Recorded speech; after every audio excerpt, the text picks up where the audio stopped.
It's our Busch Light Pirate Game Day countdown as we get ready for ECU and BYU. Usually on Fridays on the Patrick Johnson Show, Coach Doug Martin joins me to talk some ball. We have moved him into our pregame slot and a leadoff slot here for hour two. We appreciate the coach taking a few minutes with us. Coach, how are you? I'm doing great, Patrick. And yourself? Doing really well. Thank you for taking a few minutes with us here. ECU BYU, a lot to talk about. You saw the Pirates last week. I think probably their best performance of the year. Certainly one of their best performances in many seasons. Let's just get your reaction to how they handled their business against UCF last week with Coach Martin in person in Dowdy-Ficklen Stadium. Yeah, I think from top to bottom, that was definitely their best game that I've seen them play in quite some time, Patrick. I thought all phases, they really dominated the football game against a good UCF team. And, I think they kind of took UCF out of their game. Offensively, they couldn't really get on track and do what they wanted to do. They couldn't get their tempo going. And offensively, I thought, East Carolina did a great job of executing, made big plays. And the biggest part of the game, I felt like, was when Central Florida came out the second half and scored the touchdown. And then East Carolina answered with a touchdown. And that is so huge when you give up a score and your offense can go right back and answer. And it kept the game out of reach for Central Florida. And, man, I thought they played a great game. And, Dowdy-Ficklen is an advantage when you're playing at home. We said this before the game when you and I talked, whenever East Carolina's playing at home, it's worth a touchdown at least. Coach, another, a big sort of sequence early on. Pirates drive it down. They wind up trying for the field goal, and it hits off the upright.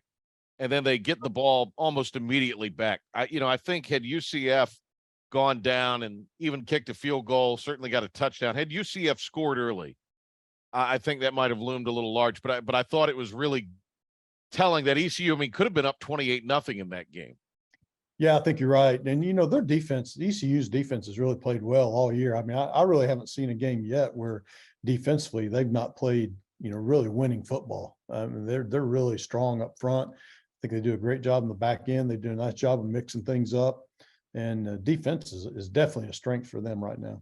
We've got Coach Doug Martin hanging out with us here on a pregame show edition of our Pirate Game Day Countdown, ECU and BYU. Keaton Mitchell, what a weapon he is. I'd said before, he makes the offensive line better because that guy, he can make people miss. He can make people miss in the hole. He's got great vision running. I tell you what, and the more they get him involved in the passing game, I think the more effective he's really going to be because you can get him the ball out in the open field like that. But he's just going to keep getting better too. And he's definitely a good one. Coach Martin, of course, part of Steve Logan's staff for a decade, coached at two of the greatest jobs you could have in college football. Kent State is the head man. New Mexico State is the head man. So, and nobody lobbies for those two jobs. Hey, my point is you have seen a quarterback or two in your day. You've coached a few of them. Give me your review of Holton Ahlers' performance on Saturday night. Well, I'll tell you, I think he's played with great toughness, because I know the shoulder that he banged up early in the season, and those things don't heal. You carry those things through a season with you. And for him to perform like he is with that, it says a lot about his character and commitment to that team and everything. I think it seems like a good leader. I don't know him personally, haven't met him or anything like that, but just watching the game, just seems like he's a great leader for them. The other guys kind of, rely on him a little bit. I'd say he's probably really good in the locker room for that team. And, he's doing all the things you need to do to win right now because he's not turning the ball over and he's creating some big plays. With ECU, got to get the ground game going. And if they hang on to the football, they'll be able, with what they can do with moving the football, if they can complete drives to put points on the board, they just got to hang on to the football. I think that's really kind of what it comes down to in a lot of ways. Yeah, turnover margin is big in any game. And it's the first thing that coaches always talk about. It's a momentum drive. When you win the turnover margin and explosion plays, those two things, if you win both those, you win 90% of your football games. And that's why coaches, you always hear them talking about explosion plays and turnover margin because those two things dictate games. Yeah. Coach, offensive line played well the other night. Also, that helped as well. But I think Ahlers was a lot more decisive. He didn't hang on to the ball as much. He did get rid of it.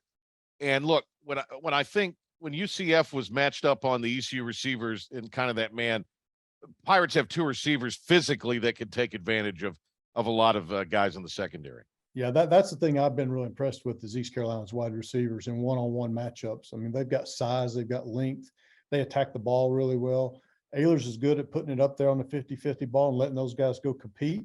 And normally they're winning those battles. So, that all is good. Now, I worked with Steve Shankweiler when we were in East Carolina. He's an excellent offensive line coach. And so they're always going to be prepared up front. They're going to be physical. They're going to be on the right people and do the right things. But I think to your point, Ahlers was getting the ball out quicker than what he has in the past. And that certainly helps when you're that decisive. But when people are playing you man coverage, it's a lot easier to see where to go with the ball, and it does come out a little bit quicker than what it does if you're playing his own team. Yeah, Shank's been around forever, and he's been at ECU 3 or 4 times, and just done He's a terminal pirate, man.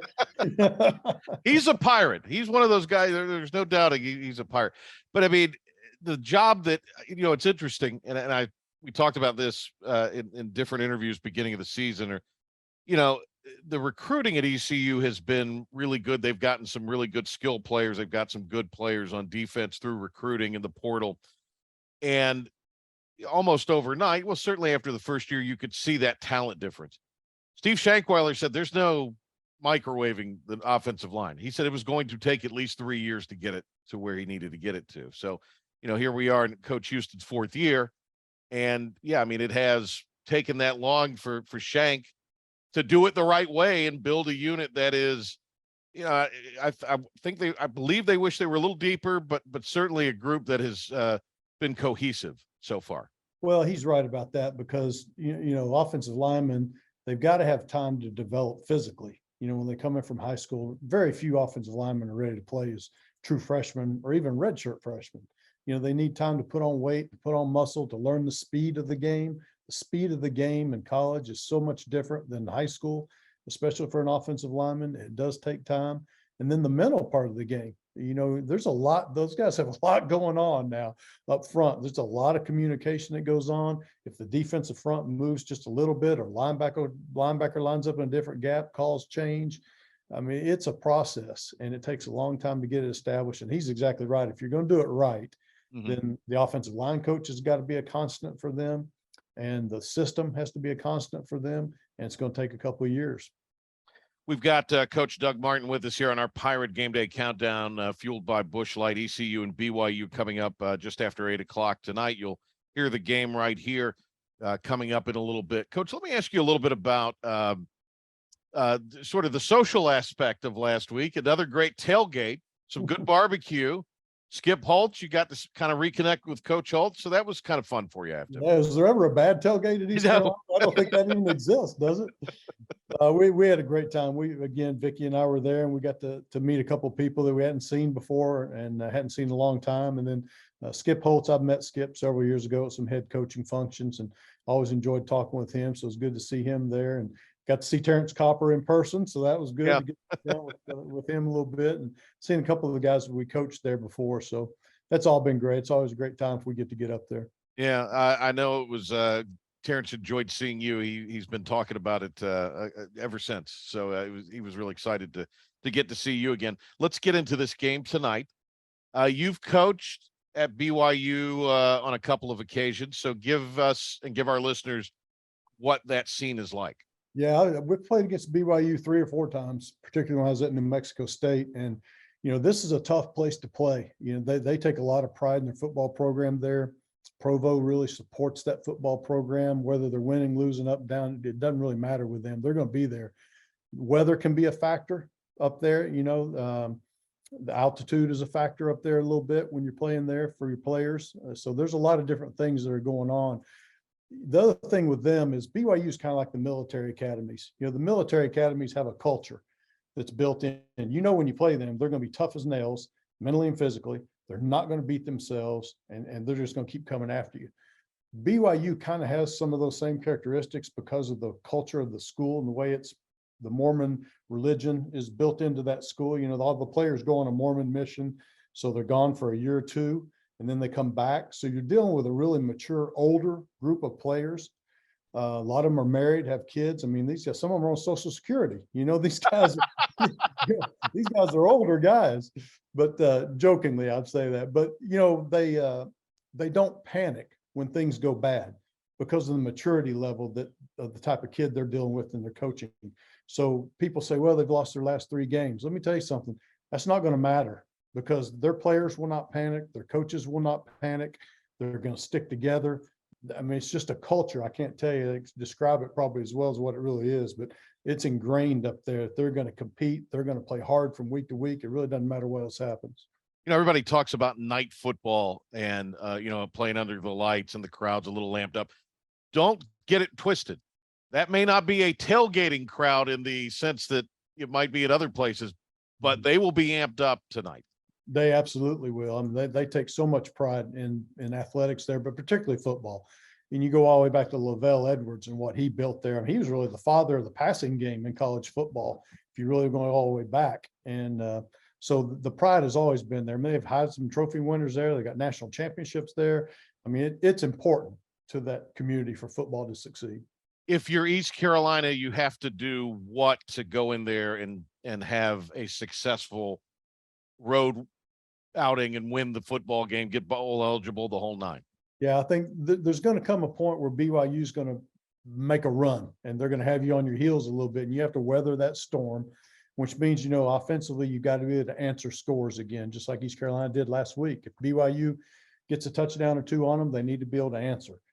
And I think, again, you can't let the crowd get involved in the game and take it over. And that's where turnovers come in play. If you start turning the ball over and they smell that blood in the water, then it could get out of hand in a hurry. So taking care of the ball and then answering scores and just withstanding the onslaught that's going to come on. You know, you referenced the 3-game losing streak. We've talked about it here during the show, but they're banged up on defense. Now they're not going to have all their parts, but I mean, they've got a pretty dang good quarterback themselves as well. So, I mean, this is going to be a major league challenge, and I think it'd be a fun game if, you know, just for a fan to watch. It might be a nerve-wracking game for Pirate fans, but and BYU fans, but I think if you're just a fan of football, this could be a fun game tonight. Yeah, this one might be a high-scoring affair, you know, because I agree with their quarterback's one of the best I've seen this year. Watching some film of him athletically, man, he's really accurate with the ball. He's very mobile. He sees the field really well. He finds people coming open early. So, I mean, he's a weapon. And, you know, they give him control of the game. He's making a lot of calls himself. He's checking plays, doing a lot of things. So I think there's probably going to be a pretty high scoring game in this one. So again, it'll just be, you know, who can get some stops on defense, and stops are going to be at a key. And surprisingly, BYU is giving up a lot of yards on the ground. You know, their run defense is not as good as what it normally is. And that's probably the injuries that you're talking about probably goes back to that, because that's usually where they're at their best, is playing defense. It's going to be physical too, undoubtedly. Coach, great to talk to you. Thanks for the time here and enjoy the weekend. All right, Patrick, enjoyed it, buddy.